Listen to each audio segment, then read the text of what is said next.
Dear friends, it is a pleasure for me to welcome you to the next piece of the Forum 2000 online chat. These are online interviews with people from Forum 2000 network, activists, experts, politicians, diplomats, people who work in the field of democracy and human rights mostly. And we are discussing the impact of the current complicated times on the future of freedom and democracy around the world. As many of you know, one of the places where a lot of attention has been focused lately is Hungary, where the parliament recently adopted a new law that essentially gives the government led by Viktor Orbán very strong powers as in the times of emergency situation, and there is no sunset clause for this law. There is essentially a blank check for Viktor Orbán's government to rule by decree indefinitely, and this of course raises many questions and leads many of us to fear that we may be witnessing a first dictatorship or authoritarian state in the European Union. We have today with us Péter Krekó, Executive Director of the Political Capital in Budapest, and we will discuss these issues. Welcome, Péter. It's a pleasure to have you with us. Hi, Jakub. Thanks a lot. It's an honor. So, Péter, is Hungary still a democracy?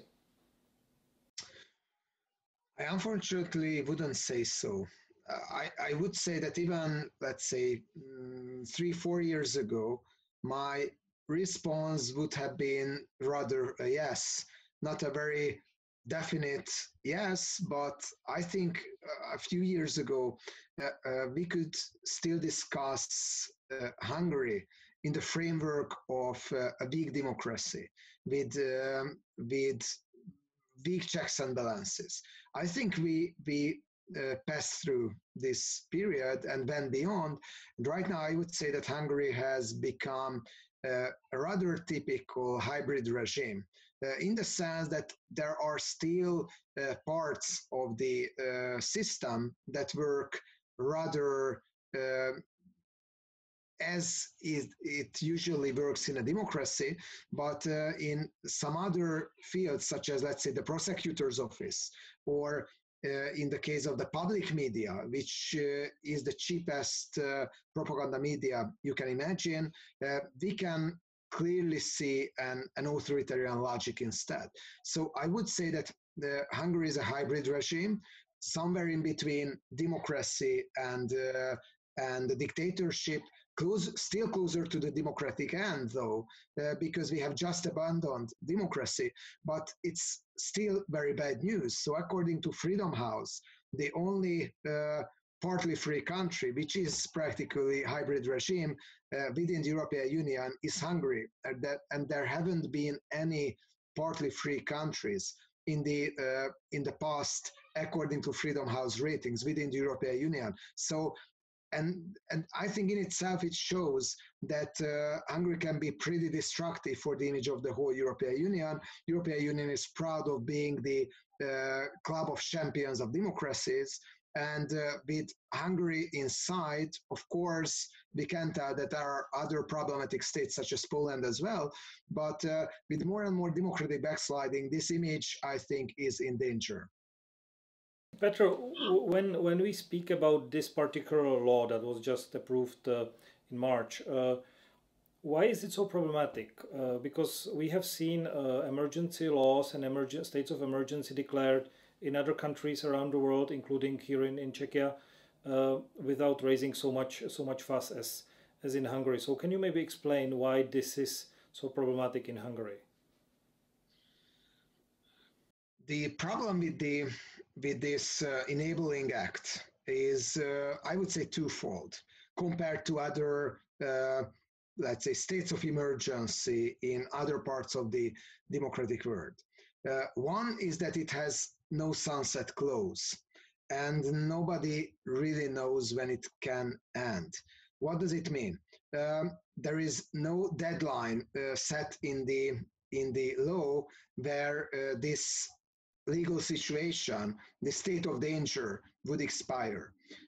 Also, we have the parliament and the constitutional court as the two institutions that would theoretically be able to supervise the decisions of the government. The parliament cannot really serve as a real control of the executive power for the simple reason that the Fidesz, the governmental party that has a two-thirds majority in the parliament, is a party of Viktor Orbán and not the other way around. So Viktor Orbán has the parliament, members of the parliament, and he controls them and not the other way around. There hasn't been any decision in the last 10 years since Orbán returned to power when the parliamentary majority behind him of Fidesz politicians would have voted against him.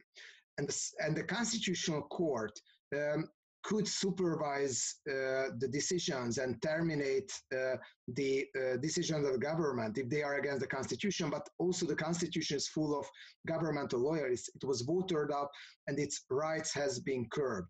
The parliament would be able to terminate the state of danger, but the parliament is in the hands of Viktor Orbán. So by the end of the day, Viktor Orbán will be the one who decides when the state of danger should be over, and we have to prepare for a brutal recession period where I think the government will feel that they need these extra powers to keep themselves in economic and political position. And the other important reason why we should be worried is that in Hungary, we could see it in the last 10 years, then when the government has some opportunities to abuse the power, they always take this opportunity. So why should we attribute good intentions for a government and for Viktor Orbán if we could perceive in the last 10 years that these kind of good intentions are finally rather ending up in authoritarian adventures? How is the political opposition reacting to these developments? Is there any intent? Is this an incentive for the opposition to unite, to raise their game a little bit, to start being more effective vis-a-vis the current government? The opposition is in a very difficult situation now because we can see, I think, all around Europe and all around the Western world almost that politicians and parties in government right now are enjoying an extra confidence and popularity because of the simple fact that when politics is about questions of life and death, a lot of people and usually voters rally around the flag and support the leader in let's say, led by some kind of survival instinct. And in this situation, it's hard to criticize the government because you can easily be blamed as the friend of COVID-19 and the ally of COVID-19, as it happens in Hungary as well. I think the opposition made a good decision not supporting the enabling act. Finally, they wanted to first because they were afraid that they will be called as traitors and friends of COVID-19 if they don't. But I think the government would have started strong attacks against the opposition anyway, so it was the better choice. But it's still pretty difficult to work in an environment like that. I think when the direct threat against human lives will be over, then it will be easier for the opposition to challenge the government on policy levels. The Hungarian government is practically almost the only government within the European Union that does not really shift right now towards left-wing economic policies. We can see that many right-wing governments in the European Union, the Polish, for example, the German, partially the right-wing, and the British are pushing through measures that are rather about higher redistribution and helping the ones in need. We don't really see that in Hungary. So I think when the direct threat will be over of the pandemic, then the opposition will have a bigger chance to challenge the government. One other important thing, though, the Parliament has not stopped operating despite this possibility of the government to rule by decree. And I think there are two reasons for that. First, the government has a 2/3 majority anyway in the parliament, so sometimes it's just easier to push it through the parliament. Second, and this is very important, external pressure matters. External pressure from European People's Party, from other member states, from the United States. So even if the government in Hungary says that he doesn't listen to any criticism coming from the outside world, Orbán wants to stay within the European Union. And he knows that in some cases he needs to make some compromise in order for that. So that's why I think all the criticism, the right criticism and the justified evidence-based criticism that coming from external sources are pretty important because they help to keep the government at bay. So the parliament is still operating. The problem is that there are quite a lot of problematic omnibus bills on the table of the parliament and what do? What they want to do right now, take away incomes from the municipalities to reduce the transparency of some giga projects, such as the Budapest-Belgrade railway project built by Hungarian and Chinese businessmen, and also to give more money and property for pro-governmental businessmen. So this is a period when the government feels they cannot really handle the situation on the policy level. And what do? They cement their political and economic power instead. You're saying that this external pressure or this external control somehow still works and somehow moderates, let's say, the actions of the Budapest government. However, in the beginning, when we discussed whether Hungary still was a democracy, you essentially, if I understood you correctly, questioned that the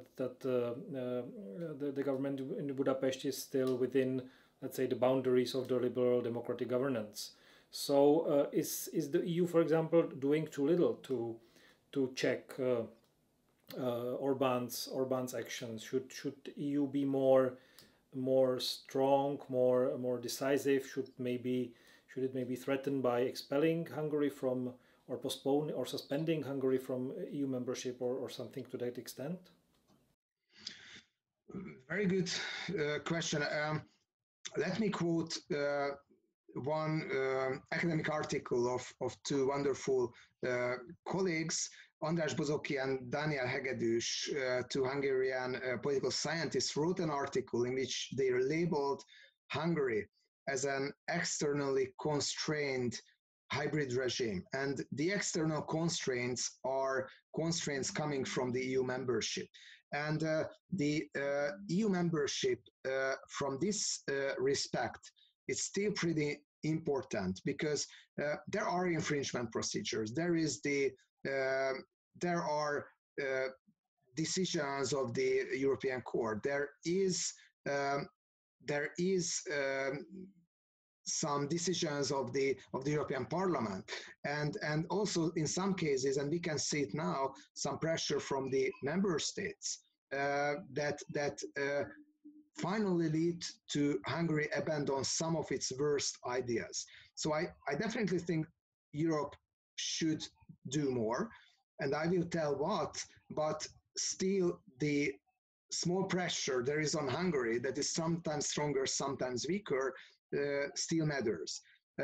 What I rather lack is the political willingness of the strongest member states to tell Viktor Orbán that this is not the direction that can be accepted. And I don't want to go into a blame game. And of course, all the European Union is an extremely complicated structure, so we can talk about 100 factors determining the behavior of the Hungarian government. But to pick up one, Germany is the most important member of the European Union in terms of having an impact on the behavior of the Hungarian government.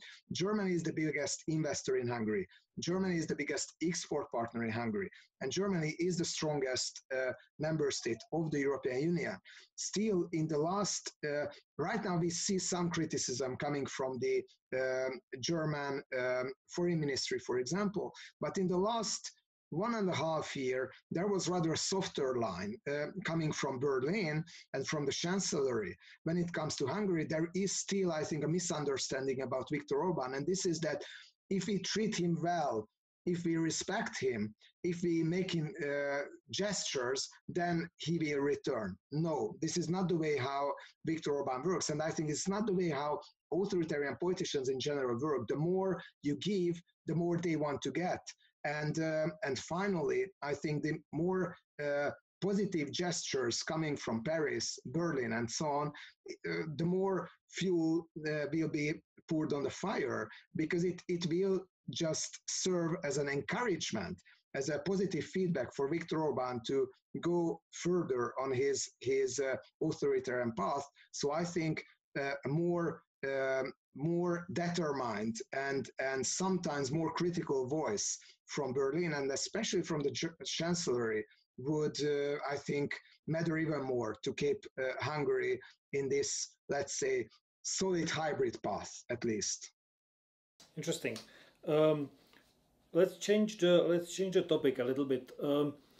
I was recently at a conference where Péter Krekó, the Hungarian foreign minister, was speaking. He was very critical on European Union, and he was quite friendly, or speaking warmly about relationship with China.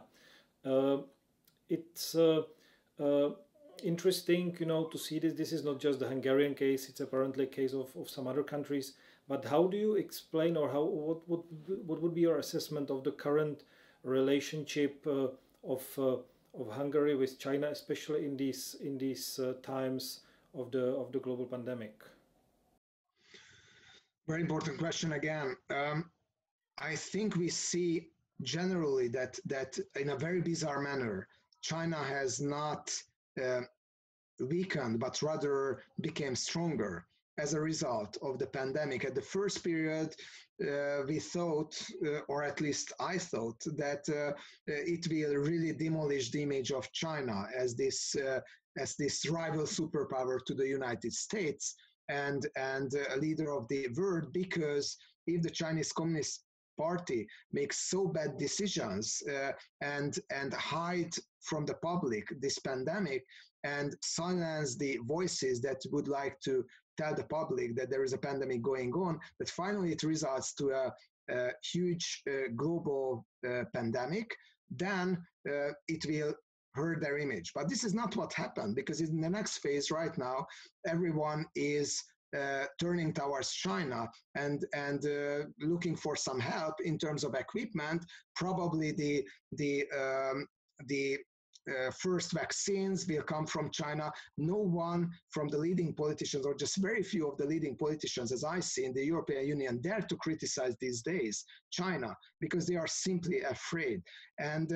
And even leaders of cities feel right now that, okay, it's probably not the right time to put the blame on China, because probably next week we have to beg for China for some kind of equipment if we want to defend our citizens. So the general context is that China is gaining influence within the European Union, and it gains influence in Italy as well. It gains influence in a lot of other countries, but Hungary is a very interesting example, in the sense that in Hungary there is a very concerted effort since 2010 to demolish the image of the European Union and paint the West as something evil, something decadent, and paint the East as the rising star, and especially China as the rising star of the East, to be the more efficient model of organizing the state, with a more efficient system with a more efficient way of organizing the economy. And right now, Szijjártó practically says, the Hungarian foreign minister, that the only help we receive is coming from China, is coming from Uzbekistan, is coming from Turkmenistan, from Azerbaijan, from Turkey, but he does not dedicate a word to the help coming from the European Union. The governmental soundbite is we receive zero money from the European Union and zero help from the European Union, which is factually totally incorrect. And we receive all the help from the East. So the government pushes the same message as they pushed before: East is good, the West is bad. And right now they feel they have an extra argument for that because we bought equipment from China. But sorry, it was not a gift. We bought this equipment and it's low quality equipment. We know it from all around Europe. It's not a help. It's not a humanitarian help. China bought up the equipment in earlier phases of the pandemic from the Czech Republic, from Poland, from elsewhere. And right now, a lot of countries can buy extremely expensively equipment from China on a low quality. Is it really a huge humanitarian help, as many try to depict it?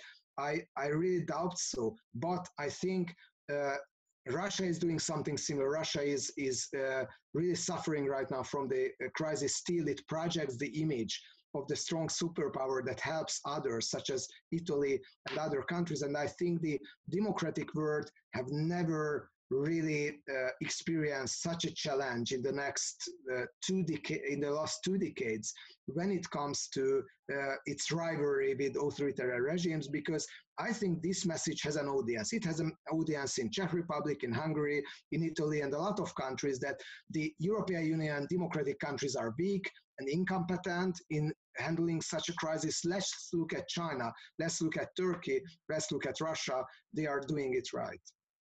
Last question, and if I may ask you to be relatively brief, what do you expect to be the main challenge after the COVID crisis cedes or becomes less prominent, and we return more or less to normal life?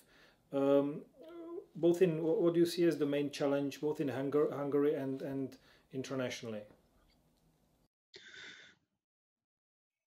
I don't really believe that any crisis have an automatic effect on preferences and on political issues. But I think the countries that will be hit hardest by the crisis, and we still don't know which countries they will be, but I think leaders of these countries will face really tough times in keeping up their popularity and their image, which can mean that authoritarian leaders in power right now will face challenging times, for example, in Turkey, in Russia, but even in Hungary, for example. But it can even mean that democratic politicians who are in power, for example, in Italy, will face a huge challenge in the next phase of the crisis, which will not be about saving lives, but it will be about muddling through a very deep recession. So I think keeping up the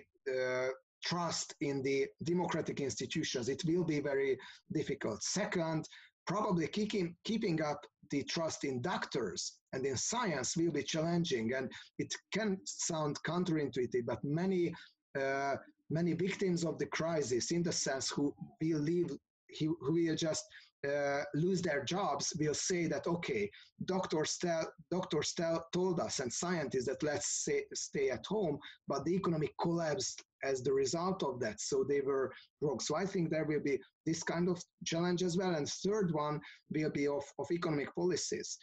I think in this time of crisis, where all the resources will be less, there will be a need for good redistribution mechanisms. And I think a lot of people who were not really lefty in their economic policies right now realize that this is a time of where there should be more investment in equality and reducing the social differences. And the big challenge will be that how successful these policies can be and how much the big companies can be partner in that. Because if they can prove successful, then the political impacts of the post-pandemic world can be diminished. If not, then I think it can lead to, especially in democratically led countries right now, it can lead to a huge rise of populists again. Well, thank you, Peter, for that. It is challenging times ahead. I thank you very much for being with us, for joining us. All the best to Budapest, and I hope to meet you soon in person when it's possible again.